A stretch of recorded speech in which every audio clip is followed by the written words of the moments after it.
Man beat man is back. Oh, okay, Jay, boys, do it again. Oh my gosh, the man got messed up. This is a 5 out of freaking 5. It is beat making time. Next week is E3 week. My album comes out next week. I have delivered. You talk to us, you talk to him, but oh, look at that, my God. This is your boy.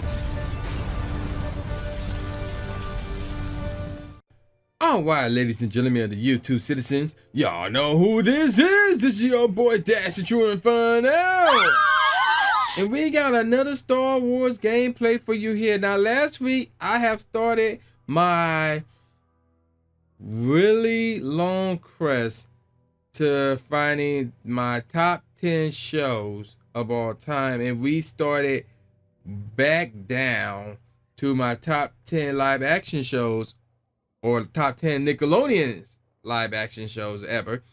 And now we're going to stick with the Nickelodeon shows, but we're going to move on to their game shows. So, yes, let's not waste any time. Let's get on to it. So, we're going to start things off with this one right here.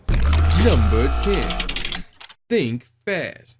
Now, so I'm letting you know right now, a number of you may not be familiar with Think Fast. So, this joint came out, if memory serves me correctly, May 1st, 1989, all the way up to 1990. And I believe I saw some of these, if memory serves me correctly, because of reruns, obviously.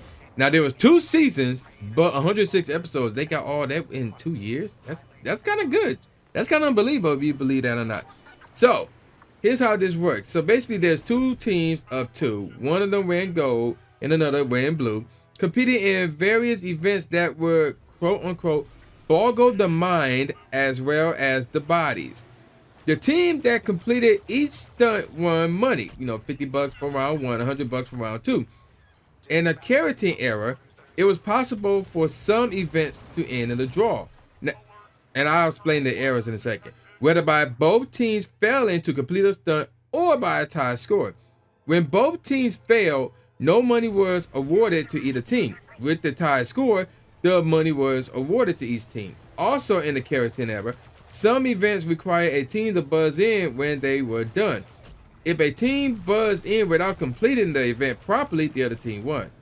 So, here's the scenario for the first, again, there was 2 seasons. The first season was hosted by Michael Keratin and announced by James, how you pronounce this last name? Apollo and things of that nature. But season 2, Keratin was replaced by Skip Lackey, and James stayed on as announcer, but he was contractually obligated to another project by that time and was replaced by Henry J. Ralinsko. So, yeah, there you go with that. They had a number of events on here, obviously. And, yeah, and again, it's only number 10 because it wasn't really a well-known game show. It wasn't really a popular game show, in my opinion. It didn't really capture my attention, especially in comparison to the others. So that's why I think Fast is number 10. But it still made the list, though. Number 9. What Will You Do? So What Will You Do was hosted by my boy Mark Summers. Like, what has he been doing lately? Like, real talk, what has he been doing? So this joint came out August 31st, 1991 until November 26, 1993. And I have seen this from time to time. So here's the format for this show. During each show, the audience viewed a previous tape segment or stock film featuring children or families or others put in unusual situations. The tape was stopped before the outcome, and Mark Summers would ask the audience to vote on either what they would do in the same situation or what would the outcome be, or what they think the outcome would be. After the result was tallied, the outcome was played. Special guests, usually performers from other Universal Studios attractions, appeared on What Will You Do and picked audience members to perform gross, silly, or extraordinary stunts. Stunts could involve handling animals, playing a very messy version of Twister barefoot, painting, dancing, or creating sound effects. So, yeah, there you go with that. And again, it's the same as Think Fast. Again, I watched it.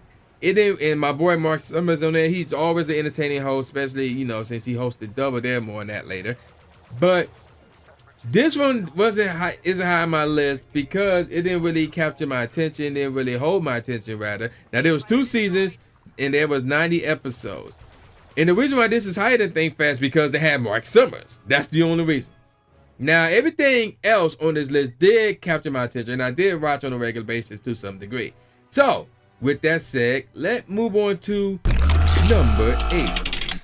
Finders Keepers. Finders Keepers. So this joint came out November 2nd, 1987, all the way up until March 10, 1989. So by the time I was watching this, it was on reruns. It was on reruns. I didn't watch this live, obviously. So here's what happened. So the main game was played in 2 rounds, each with 2 halves. The first half of each round involved finding hidden pictures in a complex drawing, and the second half involved ransacking rooms in a large house built on stage. And to me, that was the best part. Were you going through this big house trying to find, you know, clues and puzzles and prizes and things of that nature, or wherever the case may be, you know, when you suss the house for items. That when it was dope. Like, that's the only time I would watch it, just for that part right there, man. And there were 3 seasons and going to 195 episodes. Now here's the scenario though.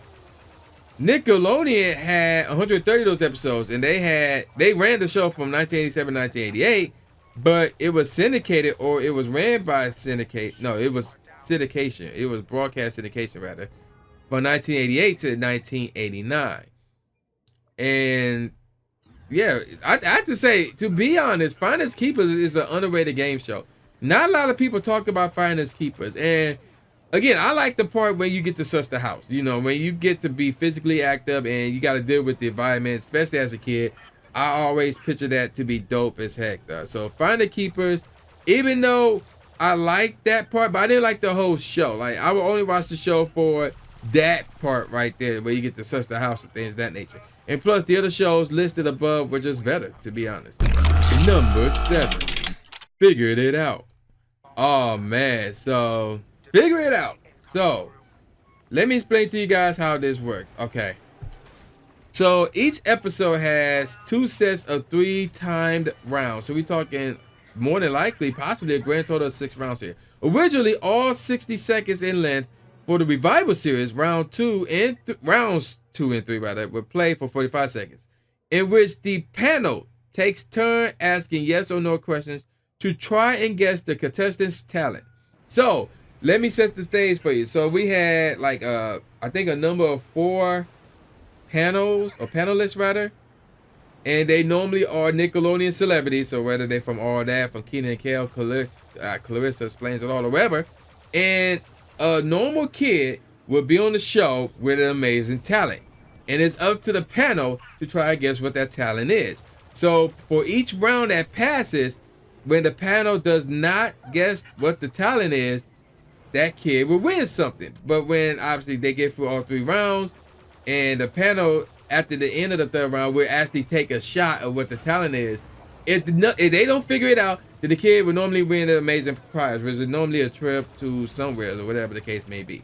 So that's the scenario here.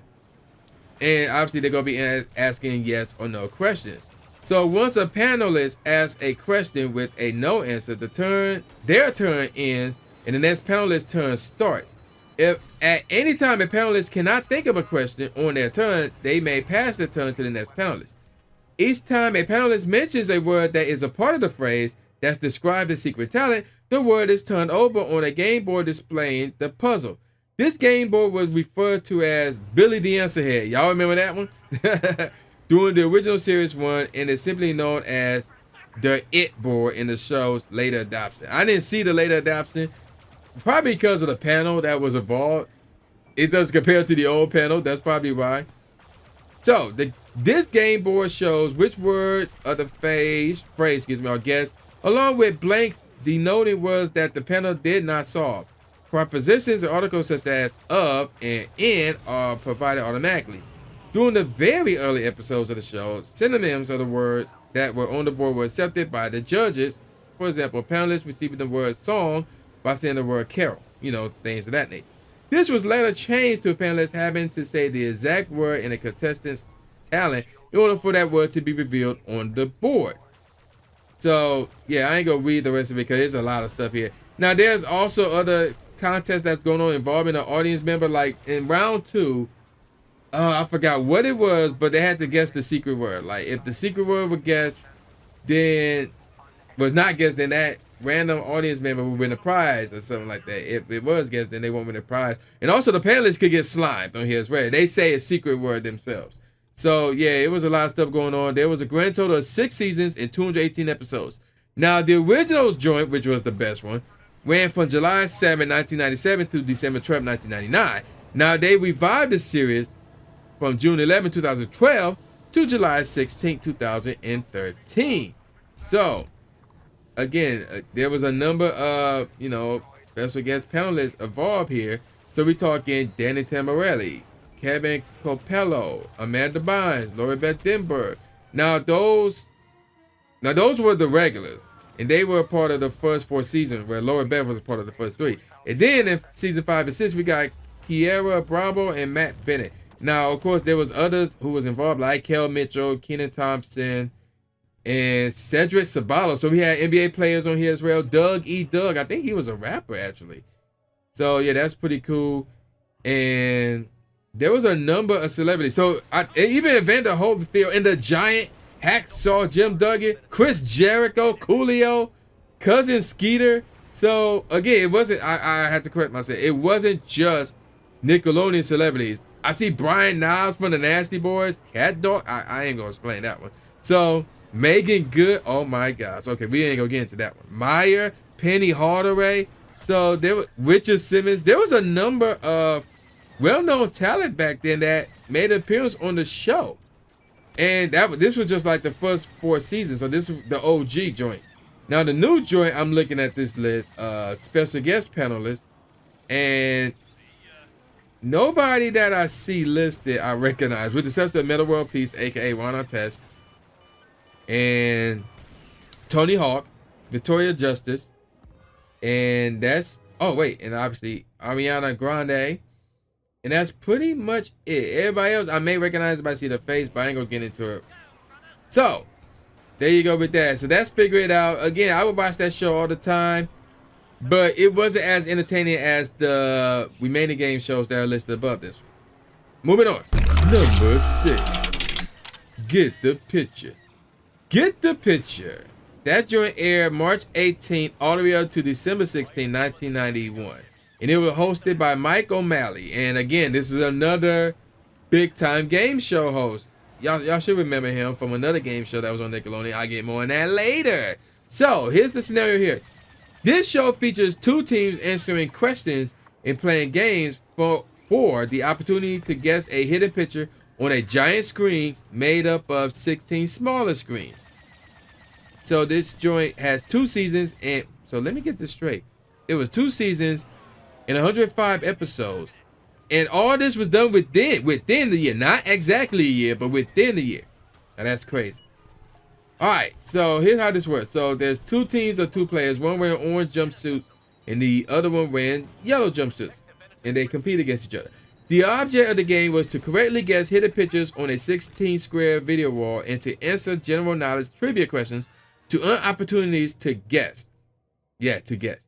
This was done in 2 separate rounds. Now, there was power surges involved here as well, where at various points in the game, the team will uncover power surges randomly hidden on the board, In round 1, a square that hid one allowed the teams to play a bonus game for a chance at $20 and see an actual piece of the puzzle instead of the connected dots. There were 2 of these hidden in each picture, and every power surge in the round involved some sort of knowledge-based activity, which was pretty dope. Now, we got Mega Memory, which is the bonus round. So the winning team faced a 9-square board that had 9 pictures, all in relation to a theme revealed before the round. The pictures were shown to the players for 10 seconds, with the object being to remember where they were placed. A 9-number keypad was used by the players, with each picture hidden behind a corresponding number. For 45 seconds, O'Malley will read clues one at a time, and the team will hit the number on the keypad that they thought would reveal the correct picture. A team was encouraged to take turns, but this rule was not enforced. For each correct answer up to 6, the team split $200. The 7 and 8 matches won merchandise prizes, and if a team matched all 9 pitchers before time ran out, they won a grand prize. So, yeah, there you go with that. Again, I like this show. Not a lot of physical activity involved here, but it was still dope, and it's still cool to try and guess the pitcher, to try and get the pitcher, obviously.